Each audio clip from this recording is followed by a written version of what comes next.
Et c'est ce qui s'est passé aujourd'hui avec moi quand on m'invite au Festival de Cannes. C'est qu'en fait, on a des petites ambitions, puis il y a des portes qui s'ouvrent phénoménales, alors que quelqu'un qui sort du circuit classique, qui fait son école de journalisme pendant 5 ans, qui attend d'être salarié, d'avoir son accréditation pour avoir accès à un événement où il s'est passé 10 ans, en fait, en créant du contenu, on peut avoir le même accès sous 6 mois, sous une semaine pour les plus forts et sous un an pour d'autres, quoi. Donc il y a ce côté création de contenu qui va t'attirer un peu ces opportunités-là. Est-ce que tu as déjà fait la démarche un petit peu d'aller les saisir toi-même, par exemple, pour reparler un peu des partenariats? Est-ce qu'il y a un intérêt à ce que toi, tu ailles toquer à leur porte ou il faut plutôt être dans la posture d'attendre? Ouais, c'est un sujet où j'ai pas réellement j'ai des croyances, je sais pas s'il faut que je les fasse péter ou si je suis dans le vrai.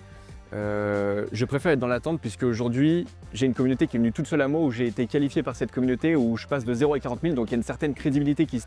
se trame autour de moi, enfin qui se crée autour de moi.